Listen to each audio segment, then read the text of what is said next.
A todos vocês, boa noite. Essa é a nossa 12ª aula do curso de Química Ambiental. Hoje eu vou falar sobre uma aula que eu chamei de Novos Temas sobre o Ambiente.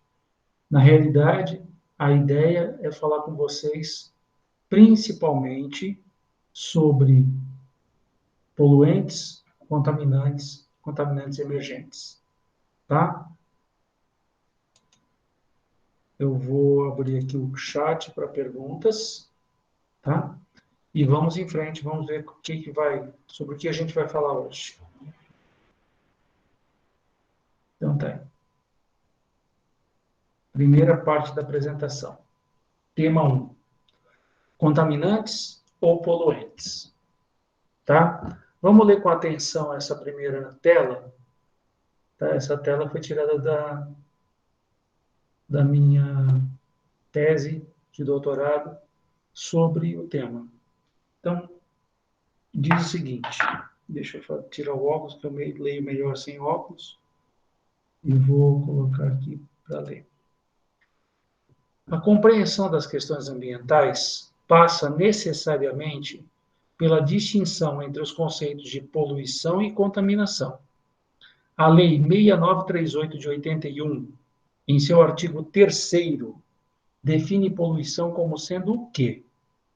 A degradação da qualidade ambiental resultante de atividades que, direta ou indiretamente, prejudiquem a saúde, a segurança e o bem-estar da população, criem condições adversas às atividades sociais e econômicas, afetem desfavoravelmente a biota, afetem as condições estéticas ou sanitárias do ambiente e lancem matérias ou energias em desacordo com os padrões ambientais estabelecidos. Dá uma olhada como que o conceito de poluição é abrangente. Eu tenho 6 itens englobados no 3º artigo da Lei 6938/81. Essa lei ainda está em vigor, tá? Então, notem que muita coisa pode ser considerada poluição. Para prejudicar a saúde, não precisa ser um produto químico, tá? Por exemplo, um som alto prejudica a saúde, inclusive a saúde mental de muitas pessoas, né? Você imaginar jogar água quente num rio, como eu já tinha dito, e matar uma certa quantidade de peixes, está afetando desfavoravelmente a biota. E detalhe, você não precisaria nem matar, basta que o peixe que tem uma condição, entre aspas, boa vivida naquele riacho, passe a ter uma péssima condição de vida, de tal forma que ele tem que sair daí e migrar para outro lugar. Isso também é poluição. Então, guardem essa noção de que poluição é uma coisa abrangente, tá? Eu vou apresentar o tema 1, daqui a pouquinho eu abro para questões, tá? Ainda no tema 1. Uma breve análise desse artigo que eu citei comprova o caráter hierarquizante da mesma. Você vai falar assim, mas você falou que ele era abrangente. Sim, ele é abrangente e coloca em ordem decrescente quem são os principais prejudicados pela poluição. Pessoas, sociedade, economia, biota e meio. Volta. Saúde, segurança e bem-estar da população. Condições adversas, atividades sociais e econômicas. Afetem a biota. Afetem as condições estéticas ou sanitárias do ambiente. Tá vendo? Por isso que eu estou chamando a atenção de vocês. Até mesmo quando você vê uma lei, você tem que olhar na lei a ordem que aparecem determinados atores da lei. Então, as pessoas envolvidas com a sociedade, a economia, a biota, o meio ficou lá para trás, o meio ambiente ficou lá para trás. Então, isso decorre do fato do ambiente ser considerado pela maioria das pessoas como uma fonte de recursos, e uma fonte praticamente infinita. Ou seja, não vai faltar água no planeta. Nossa, que isso, a gente tem água para caramba. Só que a gente tem 98,5% da água imobilizada nos oceanos. Se a gente conseguir um método de tirar a água do oceano sem gastar muita energia, legal. O problema é que você tem esses recursos relacionados com a manutenção da vida sobre a Terra que não são infinitos. Então, em decorrência do aumento populacional, aumenta tanto o consumo de recursos quanto a degradação do ambiente e a pressão sobre os ecossistemas. Então, notem que tudo isso está relacionado com o tema poluição. Continuando. Toma cuidado que existem aqui dois termos que têm aqui uma certa competição. Crescimento populacional e degradação ambiental. O crescimento populacional é limitado pela capacidade de suporte do planeta. Professor, não entendi essa frase. O planeta é capaz de produzir uma certa quantidade de alimentos. Tá? Esses alimentos conseguem alimentar tantos bilhões de pessoas. Chega um momento em que o número de pessoas pode ultrapassar. E aí, ou algumas pessoas vão deixar de comer, o que já está acontecendo, né? Ou simplesmente todo mundo vai ter que comer menos.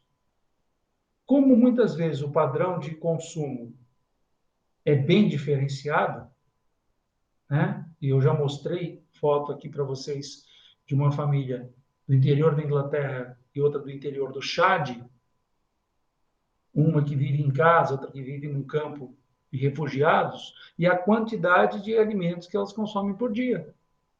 Então, se o aumento populacional implica na degradação ambiental crescente, o ambiente degradado perde a capacidade de suporte e, com isso, limita o crescimento populacional.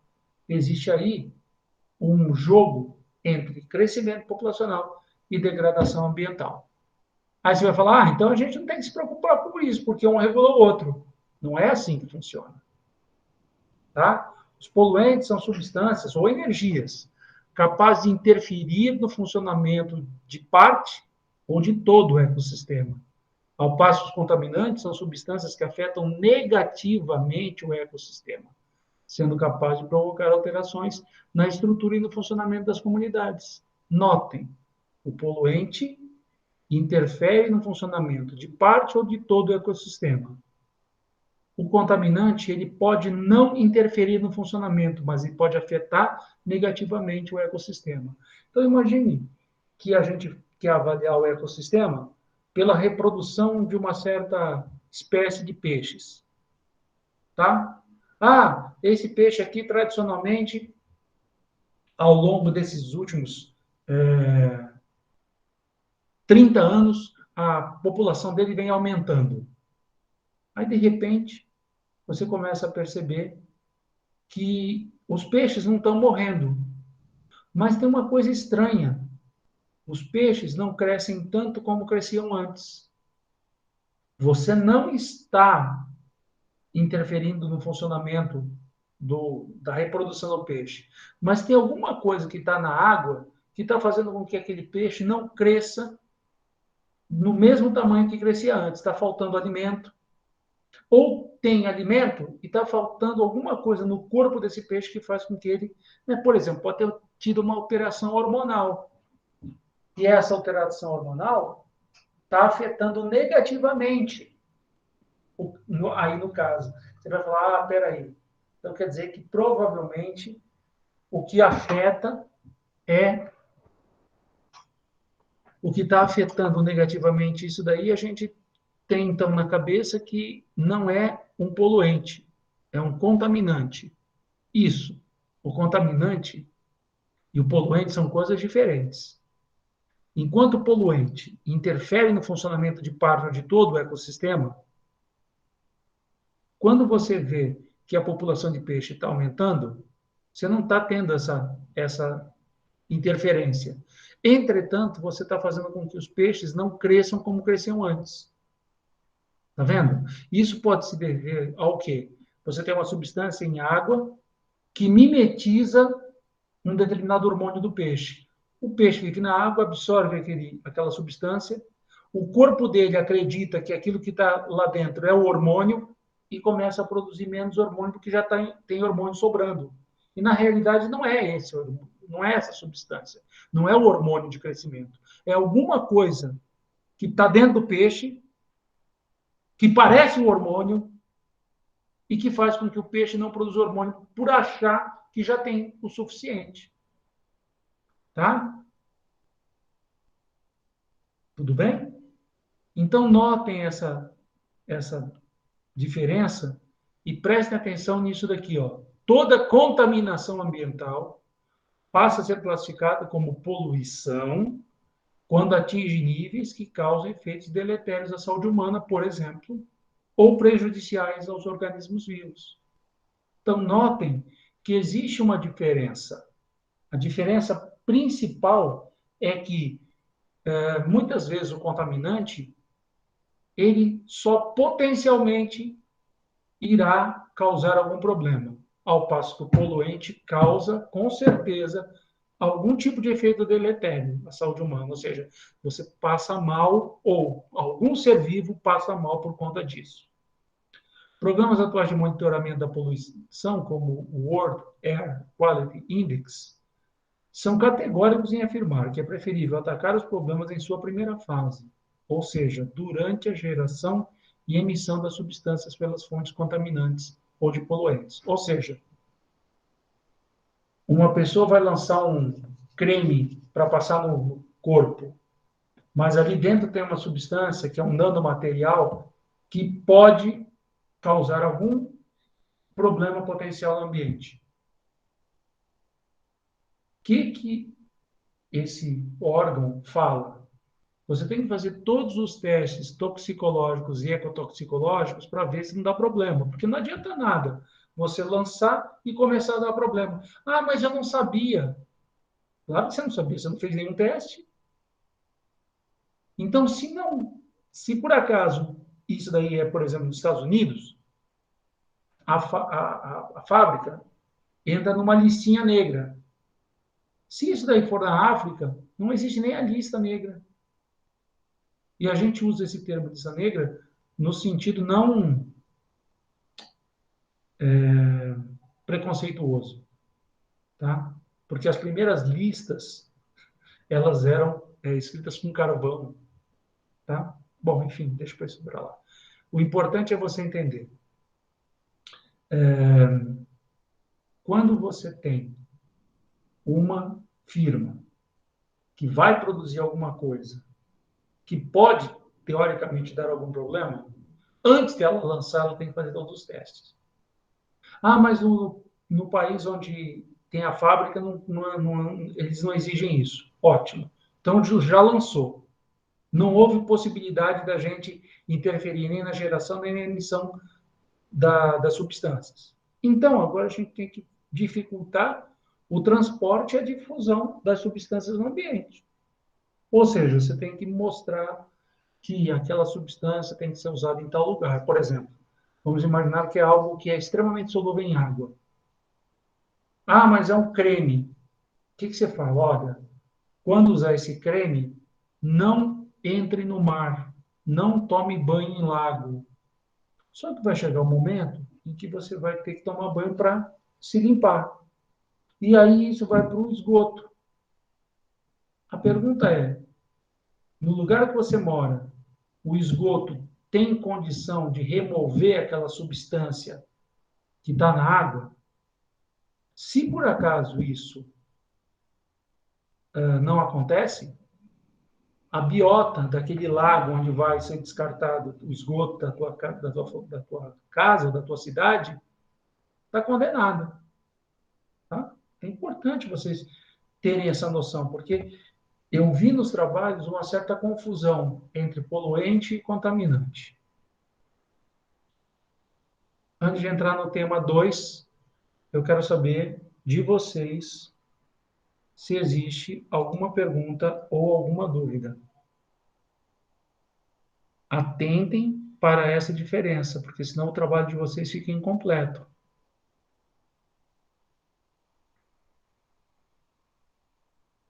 Perguntas e dúvidas, gente.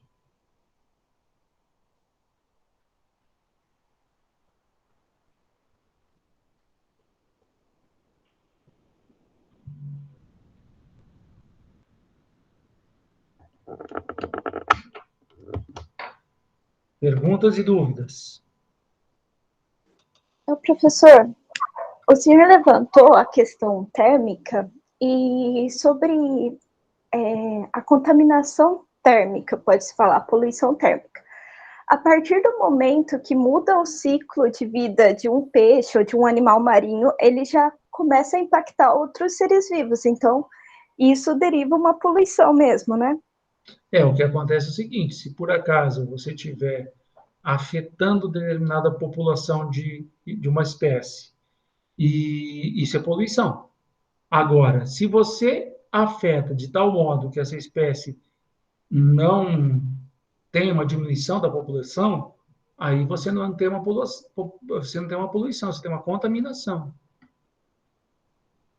tá? Então, o que que acaba acontecendo? Por exemplo, no caso da água quente, a água quente matou os peixes. Então, você não pode falar que foi algo suave. Não foi. Foi algo que matou os peixes. Então, aí você tem uma condição de poluição, não uma condição de contaminação. E é estranho, né? Porque todo mundo fala assim: ah, mas água é contaminante? Pode ser. A temperatura pode levar à morte dos peixes. Por quê? A água fica quente, o oxigênio que está dissolvido na água vai embora, o peixe respira o oxigênio que está na água e o peixe morre. É isso. Então tem que tomar cuidado, você tem que olhar sempre por efeito. Aquilo que foi feito levou a o quê? Aqueceu a água. Fica olhando lá na água. O que você tem lá? Ah, eu tenho um monte de hidra, que é um ser microscópico. Tá? Ah, eu tenho um monte de hidra. E aí? A hidra continua viva? Continua. Ah, deu até um aumento na população. Então você não vai falar que aquilo ali é um poluente. Se agora você tem algum motivo que aquela população começou. Agora, você tem que pensar no seguinte: existe a capacidade de suporte. Se aquele serzinho está crescendo num lugar que é uma poça d'água, vai chegar um momento que aquele animalzinho vai começar a morrer porque não tem alimento suficiente para todos os animaizinhos, tá?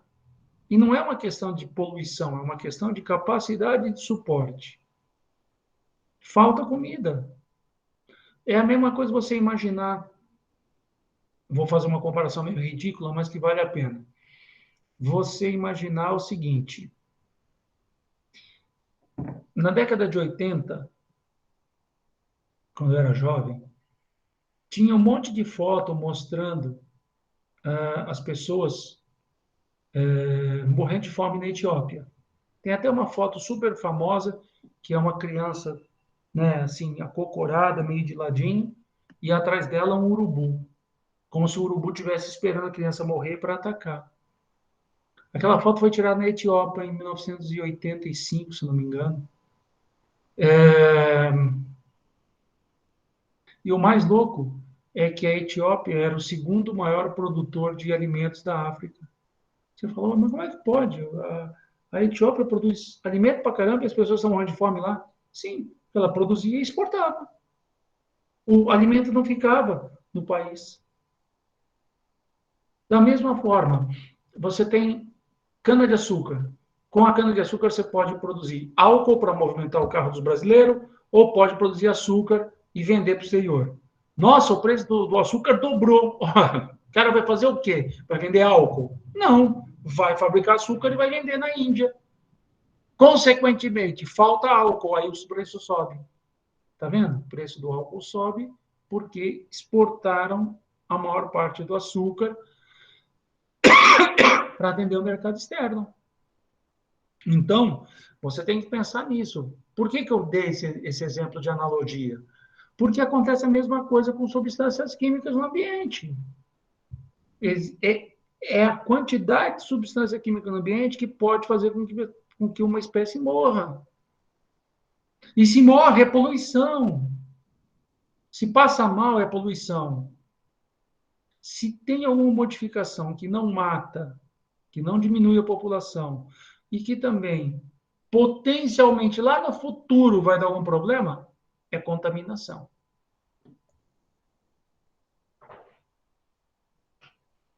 Entendido, gente? Vocês não estão participando da aula. Vamos lá, eu quero saber se está tudo bem, tudo certo, entenderam, não entenderam? Até, se caso a contaminação for grave, aí pode haver uma morte quase que imediata. Ainda continua sendo Poluição. classificado como contaminação. Não, aí você Aí, diz que aquilo ali é uma poluição. sim, porque aí foi quase imediata a reação, né? Isso. Por exemplo, quando você pega uma, um acidente que nem aconteceu na cidade de Bhopal, né? Tinha uma empresa chamada Union Carbide que liberou acidentalmente uma substância no ambiente e isso fez com que a vila que ficava ali pertinho da, da fábrica, a maior parte dos habitantes morreram, tá? Aí você vai falar o quê? Foi uma contaminação? Não, foi uma poluição. Mas se aquela substância se dissolveu na água, desceu o rio e numa outra vila mais distante, fez com que as pessoas passassem mal, mas não morressem, aliás, passassem só mal levemente. Ah, não, o cara bebeu água do rio, passou mal. E aí, a gente foi no hospital, aplicou lá um negócio e o cara está bem. Isso daí pode ser considerado uma contaminação ou uma poluição. Porque potencialmente o cara que está na segunda cidade lá na frente, que bebeu água, não sentiu nada, a princípio. Mas ao longo de 2, 3 meses ele vai tomando água daquele rio e ele começa a passar mal. Tá vendo? Então aquilo que era um contaminante virou um poluente. Eu vou explicar melhor a diferença entre contaminante e contaminante emergente. Aí talvez fique mais fácil vocês entenderem isso daí. Vamos por tema 2, tá? Então aguarda um pouquinho, Isaac, para ver se melhora quando vocês entrarem no tema 2. Vamos lá. Contaminantes ou contaminantes emergentes? Contaminação. Segundo o CONAMA, Conselho Nacional de Meio Ambiente, lá numa resolução diretiva de 2009, contaminação é a existência de substâncias no solo, água ou ar, devido às atividades humanas, em concentração que venha limitar o uso desse recurso natural. Essas substâncias seriam, portanto, contaminantes. Então, se uma pessoa vai beber água do rio e vai passar mal, ela sabe que ela não pode beber água do rio, tá? Ela não vai morrer bebendo água do rio, mas ela vai passar mal. Aquela história das barragens de Mariana e Brumadinho, a quantidade de metais pesados que foi para o rio foi muito grande. Uma pessoa podia beber água do rio? Podia. Ia morrer? Talvez não, mas ia passar bem mal. Aí você tem um caso de contaminação, tá? Para a determinação desse limite, são realizadas avaliações dos riscos à saúde humana e ecológicos, ou seja, exames toxicológicos e ecotoxicológicos, sendo estes, né, os ecológicos, referentes a outros compartimentos ambientais, ou seja, está poluído o rio, eles fazem também análise no solo e no ar.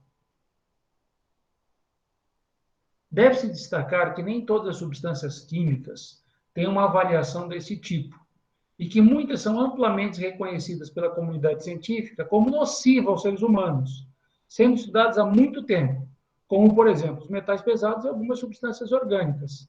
Essas substâncias, essas substâncias são chamadas de contaminantes, se elas se encaixarem dentro daquilo que eu acabei de falar.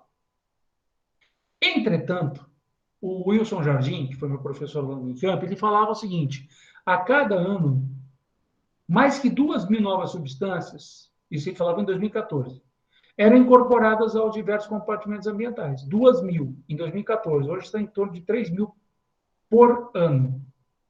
Sabe-se que a demanda por essas substâncias está em crescimento, pois está aumentando o consumo dos produtos que ela contém. Conforme as pesquisas avançam, são descobertos impactos negativos, efeitos ou danos provocados por essas substâncias que ainda não estão legisladas. Então, nota, o que é um efeito de uma substância? Um efeito pode ser, por exemplo, a pessoa passa mal. O que é um dano? Nossa, a pessoa bebeu aquela água e teve que ir para uma sala de cirurgia porque perdeu os rins. Porra! É uma diferença muito grande entre efeito e dano. O efeito é aquilo que potencialmente vai acontecer. Se tiver a ideia de efeito deletério, aí não. Aí o efeito deletério é um dano. Tá? Então é importante. Ah, mas aqui está escrito em amarelo que ainda não estão legisladas. Sim, porque tem substâncias que foram lançadas no ano passado. E até hoje as pessoas não conseguem direito dizer como é que elas estão no ambiente. O Jardim já falava, olha, essas substâncias que estão no ambiente e que ainda não estão legisladas é o que nós chamamos de contaminantes emergentes. Vamos em frente. Regularmente, a Agência de Proteção Ambiental dos Estados Unidos publica uma lista de substâncias que serão mais minuciosamente estudadas, para que se possa determinar qual a extensão dos danos, ou seja, a substância entra numa lista em que ela precisa ser estudada. Se por um acaso a fábrica que produz aquela substância não se acusar, falar, eu produzo essa substância, e a substância constituir algum tipo de problema, a fábrica é multada em milhões de dólares. Então, todo mundo lá fala, olha, eu estou produzindo tal, tal e tal substância. Beleza. Se alguma daquelas der problema, você já sabe que aquilo ali você vai ter que dar um jeito de tirar da composição do teu produto no ano seguinte. Tá? Ah, as pessoas, 1 em cada 1.000 que passa o creme tem alergia. Você vai ter que dar um jeito nisso. Ou você vai ter que avisar. As pessoas que têm tal doença não podem... Você tem que dar um jeito da pessoa não usar a substância. Ou você substitui a porcaria da substância no produto que você está vendendo. Tá? Enquanto o estudo está sendo feito, nesse intervalo de tempo, a substância é considerada como um contaminante de preocupação emergente. Ou seja, ela está na lista de advertência da EPA, né, que é a Agência de Proteção Ambiental, e a fábrica está sabendo. Se der problema, você está ferrado. É mais ferrado ainda se a fábrica não falar que não falar nada. Tá? Aí, por 2 anos, as substâncias são monitoradas, mas não tem legislação. A partir do momento que você prova que a substância causa algum dano ou efeito, ela deixa a lista de contaminantes emergentes. E aí ela passa a ser ou um contaminante ou um poluente. É importante ver essa diferença. Essa mudança de status é acompanhada pela inclusão do composto em uma lista de substâncias sujeitas ao controle ambiental. Elas passam a ser regulamentadas. É aí que entra o problema com as fábricas que não avisam o que tem, que estão produzindo. Porque aí os caras fazem análise, opa, esse rio aqui tem tal substância. Vamos subindo o rio e fazendo análise para saber de onde ela está vindo. Mas pela lista aqui, nenhuma fábrica produz isso. Opa, já podemos multar quem está produzindo. A professora Cassiana Montanher, ela falava, não é trivial essa escolha. É fundamental considerar tanto a quantidade de substância consumida quanto o potencial tóxico aos organismos não alvo, além das características físico-químicas e ocorrência em compartimentos ambientais. Ou seja, você tem que analisar tudo isso para ter uma noção de que algo é contaminante ou algo é poluente. Tá? O poluente vai causar danos, pode causar até a morte. O contaminante vai tentar inviabilizar o uso de determinado recurso. E o contaminante emergente é o contaminante que ainda não está legislado. Então, não são a mesma coisa, contaminante emergente, contaminante e poluente. A Agência de Proteção Ambiental dos Estados Unidos, assim que ela descobre uma nova molécula, ela já joga na lista de contaminantes emergentes. Estuda por 2 anos. Vê quais são os efeitos. Ah, é um efeito que pode ser problema no futuro? Então, talvez o contaminante nem saia da lista de contaminante emergente. Ah, não, já está certo, isso daqui pode dar problema no futuro. Então, ele passa a ser contaminante. Nossa, em tal lugar tinha uma dose muito grande dessa substância na água e um monte de gente morreu. Porra, então é um poluente. Não é mais um contaminante. Está matando gente. Detalhe, eu falo em matar gente, mas pode ser a morte de jacaré, pode ser a morte pode ser infertilidade de peixe, pode ser o que for. Tá? Então, isso aqui é importante. Antes de entrar no tema 3, alguém tem alguma pergunta ou alguma dúvida para fazer? Ou seja, nessa lista aí de produtos perigosos ou potencialmente contaminantes, coisa do gênero, na União Europeia tem agora, já há tempo, né? Já mais de 25 anos, as diretivas, né? Uma é a diretiva ROSS, né? Que é restrição de substâncias comprovadamente perigosas. Né? E ela tem uma lista desses produtos, dessas substâncias, né? E que, inclusive, está sendo cobrada aqui no Brasil agora, né? Que agora que está começando a se falar isso por aqui, né? Dentre eles é chumbo, cádmio, cromo 6, vários produtos orgânicos, né? Estão nessa lista, quer dizer, então se for exportar um produto que tem alguma dessas substâncias, fatalmente ele não entra na Europa, né? Aqui no Brasil ainda não circulam, mas lá já tem restrição séria há vários anos. Aqui a gente faz o contrário. O que não querem lá, manda para cá que a gente aceita.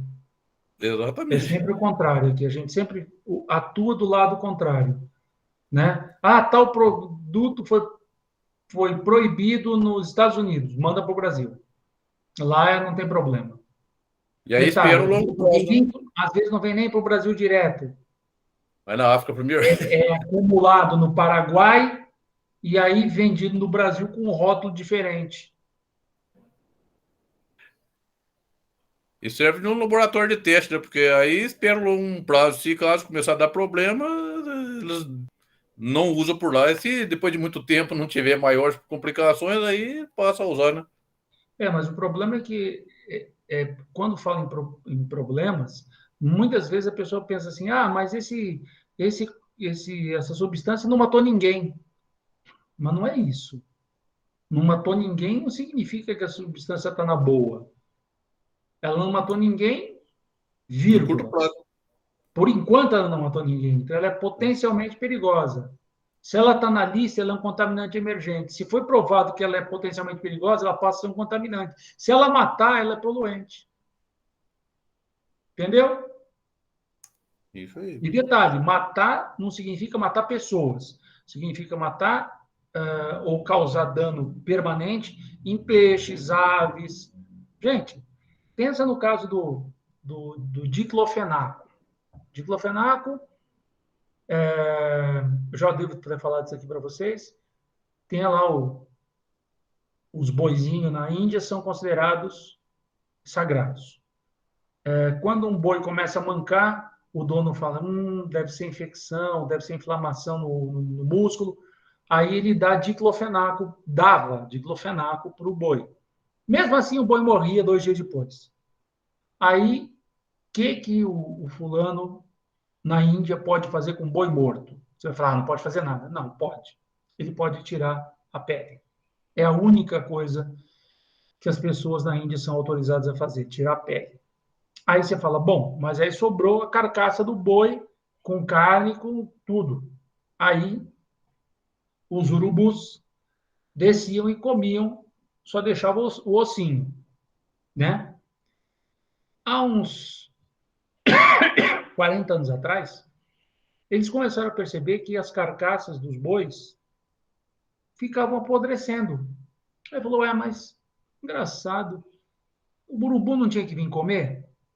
Aí eles foram procurar e descobriram que a população de urubus da Índia tinha caído de 40 milhões para 400 mil. Você vai falar, nossa, mas 400 mil é 1% de 40 milhões. Pois é, 99% dos abutres morreram. Por quê? Eles comiam a carne do animal que tinha sido tratado com diclofenaco. Aí eles adquiriam uma doença chamada gota visceral, que matava os urubus. Aí você fala, bom, então é uma substância usada por pessoas e pelo gado para diminuir a dor muscular, mas que está causando a morte dos urubus. Isso é um poluente, isso não é contaminante. Aí eles perceberam a gravidade e o governo indiano mandou recolher o estoque de diclofenaco que era vendido nas casas de produto agropecuário ou em farmácias especializadas em bovinos. Você vai falar assim, deve ter demorado uns 4 anos para recolher tudo. 8 dias. 8 dias. Em 8 dias, todos os medicamentos de diclofenaco para uso veterinário foram recolhidos. Por quê? Porque os caras sabiam que tinham que atuar rápido, porque senão mais urubus iam morrer. Hoje, a população de urubus está em torno de 1,5 milhão, 2 milhões. Mas já foi de 400 mil. Mas era de 40 milhões. Os 40 milhões de abutres davam conta de dar uma limpada na carcaça. Mas, para isso, eles não podiam continuar morrendo. Senão, se dá diclofenaco, continuam morrendo. Você vai falar assim, mas o urubu também não podia comer carne humana? Né? Não. Na Índia, você tem, né, o ritual de destruição do corpo pelo fogo. Né? Faz lá a pira, coloca o foguinho, dá a cremação, coloca no barquinho e desce o Ganges, aqueles que podem. Né? O grande problema da Covid foi esse, né? Não tinha barco para todo mundo, né? E aí, provavelmente ali pode ter tido algum problema relativo a isso. Tá bom? Tudo bem? Mas nesse caso aí dos abutres lá, o agravante do problema também, acho que é devido à concentração de diclofenaco na carne, né? Porque para um boi, sei lá, 1 grama significa uma coisa, para um urubu é fatal, né? Mas o que acontece é que muitas vezes o urubu, se o boi fosse tratado com diclofenaco e morresse 1 semana depois, o urubu podia comer a carne que não tinha nada. Só que muitas vezes eles injetavam e o boi morria em 72 horas. Então ainda tinha diclofenaco circulando, ou seja, ainda tinha nos tecidos. E era isso que fazia então morrer os bois, perdão, os urubus. Tá bom? Tudo bem, gente? Posso seguir em frente? Então, prestem atenção na diferença entre contaminante emergente, contaminante e poluente. Agora eu vou falar uma coisa um pouco diferente, mas que pode ajudar vocês na apresentação. Vamos em frente. Vamos para o último tópico da aula de hoje. Aqui. Medidas corretivas, preventivas e preditivas. Eu vou contextualizar esse terceiro tema a partir de uma situação problema, que também está na minha tese. Tá? O tratamento de água convencional, voltado ao abastecimento de residências e empresas, não é capaz de mover contaminantes emergentes presentes. Por quê? Porque não existe interesse em retirar da água substâncias que estão numa concentração muito baixa e potencialmente poderiam levar a algum problema. Mas tem uma coisa interessante. No tratamento de esgoto existe uma etapa biológica. E essa etapa biológica consegue reduzir a quantidade de alguns contaminantes emergentes. Tá? Isso aí já tinha sido citado pelo Jardim e pela Cassiana Montanher. Aí, um grupo de cientistas da Federal do Rio Grande do Sul resolveu pensar nas vias de transporte para um contaminante emergente. Ou seja, como é que o contaminante se movimenta no ambiente? Essa daqui foi a lista que eles conseguiram. Está meio feio aqui, vou tentar diminuir um pouco para ver se melhora o jeito de ler. Depois vocês leem. Eu vou ler aqui. Aqui em cima, contaminante emergente. Tá? O contaminante emergente está presente no esgoto sanitário, por exemplo. Vamos imaginar uma substância que estava presente num fármaco que você tomou, aí você foi e usou a privada. Você fez xixi e fez cocô. Uma parte do fármaco sai pelas fezes, uma parte pode ter sido metabolizada e sai pela urina. Esse fármaco, que é um contaminante emergente, que está no esgoto sanitário, ele vai para a estação de tratamento de esgoto. Teoricamente, ele não consegue ser removido da água e o efluente líquido volta para as chamadas águas residuais. Pode ser lagoa, rio, não importa. O que acontece também é que essa estação de tratamento de esgoto tem o chamado lodo. Tá? E esse lodo, que é quase que um barro cheio de substâncias contaminantes, é removido e colocado no solo. Novamente, o contaminante emergente chove em cima daquele barro, dissolve o contaminante emergente, vai para o lençol freático, vai para o rio. Tá? Ou, em alguns casos, pode ir até a água subterrânea, né? Pode ir para o lençol freático ou mais para baixo. E aí também, quando volta para as águas superficiais, né? Também pode dar problema. Bom, enfim, o que acontece? Muitas vezes essas águas subterrâneas passam pela estação de tratamento de água e vão para o consumo humano. Então, isso faz com que o contaminante emergente que sai do seu corpo retorne ao seu corpo. Se a estação de tratamento de água conseguisse remover o contaminante emergente, você quebrava esse ciclo aqui, ó. Você quebrava esse ciclo aqui. Deixa eu tentar pegar aqui uma linha. Ó. Você cortava. Vamos mudar de cor já já, calma. Você cortava. Ó. Você cortava aqui esse esquema. Você cortava aqui esse esquema. Se você cortar o esquema aqui, você começa a fazer com que o contaminante emergente não passe novamente pelo seu corpo por essa via. Entretanto, você tem que mudar o padrão de consumo para que ele não entre por outras vias. Tá? Isso é importante.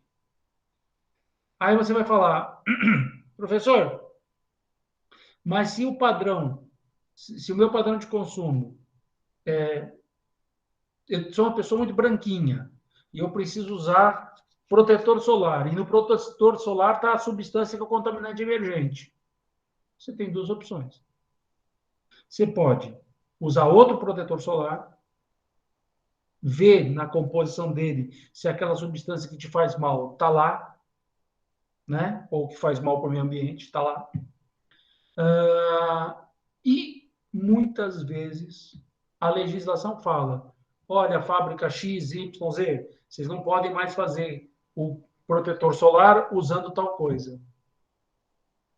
Então, é isso que faz com que você tenha uma ação chamada corretiva. Professor, o que é uma ação corretiva? Você tem um problema, você vai lá e corrige o problema. Por exemplo, uma lâmpada na tua casa queimou, você troca. Isso é uma manutenção corretiva. Professor, pode ter também uma manutenção preventiva? Pode. Você olha para o teto, você vê a luz piscando, você fala, isso, a porcaria vai queimar. Desliga, tira lá a lâmpada, põe outra, pronto. Você fez uma prevenção. É uma correção preventiva. Tá? E existem as correções preditivas, que são aquelas feitas, por exemplo, em aviação. Tal peça funciona 2.000 horas. Quantas horas ela tem? 2.000. Tira, põe outra. Ah, mas ela está em perfeito estado. Não. Se ela quebrar, não dá para parar o avião no ar para fazer a manutenção. Então, você troca esta porcaria antes de quebrar. Isso é uma manutenção preditiva. Da mesma forma que se faz com essas peças de avião, poderia se fazer com o esgoto sanitário. Tá? Vamos em frente para vocês entenderem onde que eu quero chegar e no análise do caso que a gente vai fazer. Então, presta atenção. Ai, meu Deus. Olha lá. Uma vez utilizada no comércio, residência, indústrias, a água recebe a denominação de servida. Professor, o que é água servida? É aquela que a gente bebe? Não. A gente bebe água de abastecimento. A água servida é aquela que sai pelo ralo, sai pela descarga da privada, tá? Se não tem rede de esgoto, essa água servida é descartada diretamente nos corpos d'água. Ou seja, vai poluir o rio, o lago, o córrego. Se o teu imóvel possui uma rede de esgotamento sanitário, tipo fossa cética, essa água pode ser captada, né? E pode ser levada posteriormente para a extração de tratamento de esgoto. Quando você contrata um limpa-fossa, o cara tira, né, ele limpa a sua fossa e leva para a estação de tratamento de esgoto. Em relatório apresentado pelo INCTA, essa autora, cujo sobrenome é Canella, ela escreveu alguns dados interessantes. Ela estava pesquisando sobre o esgoto em Porto Alegre. E ela percebeu que, em 2012, já existia uma propaganda dizendo que 100% da população recebia água tratada e 90% era atendido pelo sistema de coleta de esgoto. Você fala, nossa, então tem água tratada e esgoto para quase todo mundo. Só que em 2012, o mesmo órgão afirmava que somente 30% do esgoto coletado era tratado. Ou seja, o esgoto era coletado em 90% dos imóveis, era levado para um lugar, armazenado e depois jogado fora, porque não tinha estação de tratamento de esgoto. E aí ele fala que em 2012, esse mesmo órgão avisou, olha, dos 30% que a gente coletava e tratava lá em 2012, agora a gente já está com 65%. Você vai falar, logo, logo chega a 100. O problema, a gente vai ver agora a seguir, é o seguinte. O Departamento de Água e Esgoto afirmava sempre que o Lago Guaíba, o Guaíba é um lago, tá? Não é um rio, recebia carga poluidora de várias naturezas, incluindo esgotos domésticos in natura, ou parcialmente tratados. Sim, parcialmente, porque não era possível tratar 100%, só uma parte que eles tratavam. Agora é 65%, antes era 30%. Detalhe, eles coletavam 90% e jogavam fora 60% sem tratar. Aí ele fala, além de efluentes industriais e agrícolas, com maior prejuízo nas áreas da margem, nas quais ocorre menor dispersão das cargas poluentes. Ou seja, jogava tudo no rio e quem morava na margem do Guaíba se ferrava. Você vai falar assim, mas ninguém mora na margem do Guaíba. Putz, é o que mais gente tem. Por quê? Porque nem todo mundo tem condição de ter uma casa no centro de Porto Alegre, né? Então, muita gente pobre mora em volta do Guaíba. É no Guaíba que está a chamada Ilha das Flores. Se vocês ainda não viram esse filme do Jorge Furtado, por favor, vai assistir. Aí, em branco aí, ó. Que medidas seriam cabíveis para resolver o problema do esgoto em Porto Alegre? Corretivas, preventivas ou preditivas? Colocá-las em prática dependeria da demanda social, da vontade política, ou haveria algum tipo de limitação técnica? Vamos ver isso daí. Deve-se ter em conta que cerca de 10% dos imóveis de Porto Alegre não são atendidos pela rede de esgoto sanitário. Sim, o próprio DMAE fala que 100% de água de abastecimento e 90% de esgotamento. Então, 10% já não são. Tá? Para você tratar, você precisa ampliar a rede de captação. E ainda corrigir o fato de você não conseguir tratar tudo. Só para vocês terem uma ideia, mesmo que acontecesse isso tudo, que fosse um sistema perfeito, atualmente, as estações de tratamento de esgoto de Porto Alegre só conseguem tratar 80% do esgoto. Está escrito aqui, ó, 80% do esgoto porto-alegrense. O que significa isso? Não adianta nada captar 99, sendo que 19 vão para fora, vão ser jogados sem tratamento. Então, você precisa investir na construção de outras estações de tratamento, melhorar a capacidade das já existentes. Isso tudo a gente chama de ações de tratamento preventivo. Ou seja, antes de poluir, você precisa ter toda a base para não poluir. E aí, dá uma olhada no tecido em verde. Deve-se pensar nas populações ribeirinhas do Lago Guaíba, que o utilizam para obter alimento. As pessoas plantam alimento ao redor do lago e regam as suas hortas com aquela água contaminada. E aí, já que não dá para fazer preventivamente, como é que a gente pode trabalhar preditivamente? Aqui está escrito, propõe o estabelecimento de um marco regulatório. Ou seja, uma lei que diga, olha, você pode poluir até tal ponto. Depois disso, você vai ser multado. E aí faz doer no bolso. Fazendo doer no bolso, as pessoas tomam um jeito nisso daí. As pessoas que eu digo o poder público, tá? O poder público tem condição de fazer isso, mas gasta dinheiro com outras coisas. Tá? Então, recebe uma verba, as verbas muitas vezes disponibilizadas para tratamento de esgoto, só que o cara não faz o projeto para a construção da estação de tratamento de esgoto. Aí o dinheiro que foi para o município retorna ao governo porque não foi usado. Isso acontece em todo lugar do mundo, inclusive e principalmente no Brasil. Tá?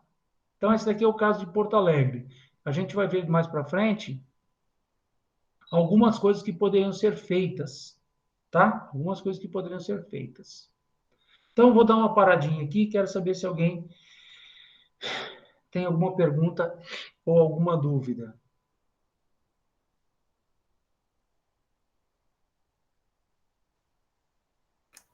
Hein, gente? Perguntas e dúvidas? Esse é um caso também que aconteceu aí na década de 90, se não me engano. Ali no Cinturão Verde de São Paulo, ali na região pro lado de Mogi das Cruzes, né? Que o pessoal planta muito legumes, verduras ali, né? Que abastece São Paulo. Começou essa história aí de produzir o humus e produzir a fermentação do lixo aí para transformar ele em adubo orgânico, coisa e tal. A compostagem, isso. A compostagem. E começaram a fazer isso à torta e à direito, né? E distribuir para os agricultores daquela região. O que aconteceu? Pestearam todo o solo lá com caco de vidro, pedaço de plástico e coisa do gênero lá, que virou um problema sério. Ou seja, poluíram todo o terreno lá por conta de uma atitude mal planejada, né? Porque transformar na compostagem, tudo bem, mas precisa de um tratamento adequado, né? O que acontece é que eles achavam que você fazia compostagem, depois você pegava tudo que estava na composteira e jogava É, na terra, ao no invés de solo, pegar só a parte tratada, do né, da humus, né? compostagem. Porque muitas vezes você escorre, né, uma substância do lixo, Chorume, né? que é o chorume dela, que tem algumas propriedades importantes, mas ela representa uma carga muito grande, às vezes, de poluente. Então, Isso. dependendo da composição do chorume, você não pode usar, tá ok? Na maioria das vezes ele é um poluente de alta concentração, né? Ou seja, O grande problema do parece ser chorume é diluído, né? que No os caso. caras não Mas aí era não só o é, joga na chorume, tudo. não era só o chorume, eles pegavam um negócio e viravam É tudo. na terra. Esse era o problema. Eles não tinham informação de que tirava o chorume e aí você pegava a parte boa da compostagem, Sim. né? Não, eles pegavam tudo e jogavam. Eles não tinham aquele negócio de secar, de Peneirar, revolver, revirar, não tinham isso. Eles achavam que saiu o chorume e joga todo o resto lá, acabou. Eles não tinham informação, tá? Bom, vamos então em frente, que a gente já são 10h05, eu estou com medo de atrasar muito. Não faltam muitas imagens, não, tá? Vamos em frente. Que aí eu vou mostrar algumas oportunidades que Porto Alegre podia encampar e que não fez. Isso aí está na tese também. Deixa eu ver aqui. Onde é que está? Aqui. Do mesmo modo, deveriam ser tomadas medidas para o tratamento e distribuição da água de abastecimento. Como se pode notar pela figura anterior, ao captar água superficial subterrânea, essas também podem conter os contaminantes. No caso de Porto Alegre, a totalidade dos imóveis recebe água tratada, mas água tratada segundo um critério que garante potabilidade. E os contaminantes e os metais pesados não entram no índice de qualidade de água. Ou seja, você não conta a concentração de metal pesado, nem de poluente, nem de contaminante emergente, tá? Então, se isso daí não entra na computação do IKEA, então a água está boa para beber. A água é potável, tá? Então, quais eram os problemas que eram notados a jusante, perdão, a montante do ponto de captação de água? Primeiro, as cidades que não tratam seus rejeitos ou possuem tratamento deficiente, jogavam toda aquela carga poluente no rio, e aí a, a cidade que ficaria depois receberia o problema na hora de tratar a água. Outro problema também, as atividades agrícolas e industriais despejam efluentes in natura no corpo d'água, não passa nem pela estação de tratamento, também é um problema. Alta concentração sazonal, por quê? Porque tem períodos durante o ano que não chove. Lá em Porto Alegre, tem épocas do ano que a chuva não aparece por 90 dias, 100 dias. Então, durante o período de seca, os rios e os lagos diminuem o seu volume. E, consequentemente, você tem um aumento da concentração dos poluentes ou dos contaminantes. Continuando. O que foi feito pela Prefeitura de Petrópolis, no Rio de Janeiro? Olha só como é que isso poderia ser aplicado em Porto Alegre. Ao problematizar essa situação, propõe-se uma interessante opção à capital gaúcha: o saneamento sustentável, que utiliza biosistemas, que são biodigestores, em regiões de topografia acidentada ou de difícil acesso, como as periferias, para o tratamento associado a ações de educação ambiental em comunidade de baixa renda. Você vai falar, mas como é que eles fazem isso em Petrópolis? Todo mundo acha que Petrópolis todo mundo é rico. Não. Existe periferia e é montanha. Bem diferente de Porto Alegre. Em Porto Alegre nem montanha tem, certo? Então, o que acontece? Fica até mais fácil fazer esse tipo de proposta. Como que funciona? Os biodigestores são alimentados pelo esgoto dos imóveis. Então, você não precisa ter uma rede de esgoto. Você poder canalizar o esgoto dos imóveis por um determinado ponto. Dá para reaproveitar o efluente, gerando biogás e adubo orgânico. É como se fosse uma grande composteira, sem trabalhar, né, qualquer outra coisa. O tratamento ele é anaeróbico, ele é realizado nessas câmaras escuras, de tal forma que você, em geral, tem pouco oxigênio e você tem que drena esse tratamento, drena a água do esgoto, separa o material lipofílico, ou seja, as gorduras, e utiliza as bactérias da própria digestão para massa orgânica que resta. Ah, mas como é que os caras fazem isso? Eles fazem esse tipo de tratamento reaproveitando o biogás que é produzido na fermentação anaeróbia, tá? Produz biogás que é retirado e é usado para queima, principalmente em forno e fogão das pessoas da comunidade. E você faz o biodigestor usando pneu e garrafa PET. Ou seja, coisa que você jogaria fora e que é poluidor e que dá problema no ambiente, você transforma em biodigestor. Você coloca você faz umas cisternas utilizando os pneus e blindando, a palavra não é blindar, revestindo todos aqueles pneus com garrafa PET. Você aproveita 30 mil garrafas PET e 500 pneus, faz os biodigestores, as pessoas utilizam o gás nas próprias cozinhas e você ainda pode usar o produto da biodigestão como fertilizante. Do ponto de vista da gestão do recurso hídrico, a parte da água que é removida no biodigestor é bombeada para a estação de tratamento. Ou seja, você já deu uma pré-limpada na água. Então, vai diminuir a necessidade de captação de água superficial ou subterrânea. Você não precisa mais captar água do rio, se você fizer isso numa escala pequena.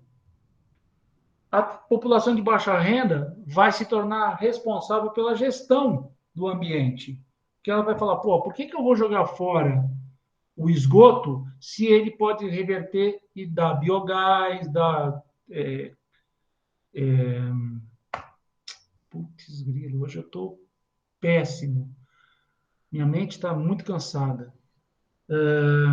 Por que ela vai jogar fora alguma coisa que pode dar o gás que usa no fogão, que pode dar o fertilizante que vai usar na produção de hortaliças e por aí vai, tá? Então, é uma forma de você trabalhar em microescala com comunidades que às vezes não ficam nem perto da cidade, ficam longe, ficam afastadas e fazer com que eles não tenham que gastar dinheiro com coisas que eles nem dinheiro têm, né?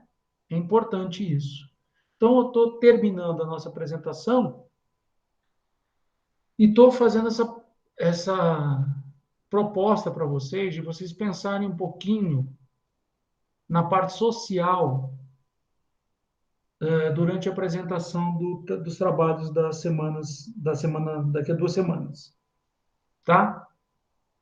Eu vou também preparar a lista 3 e quero ver se eu consigo mandar para vocês essa lista 3 até sábado ou domingo, tá? Que aí vocês vão ficar com uns 10 dias para fazer a lista. Tá bom? Eu tenho que entregar a nota, se eu não me engano, dia 18. Então, eu vou precisar correr para fazer tudo isso. Mas em 2 semanas dá tranquilo, tanto para mim quanto para vocês.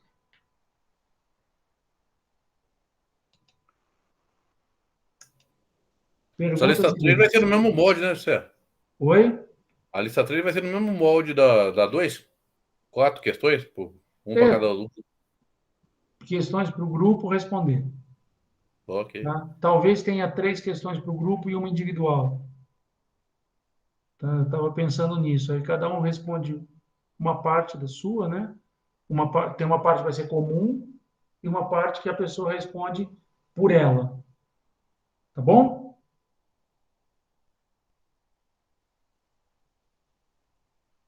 Mais perguntas, mais dúvidas, gente? Eu vou parar a gravação. Deixa eu ver como é que eu faço.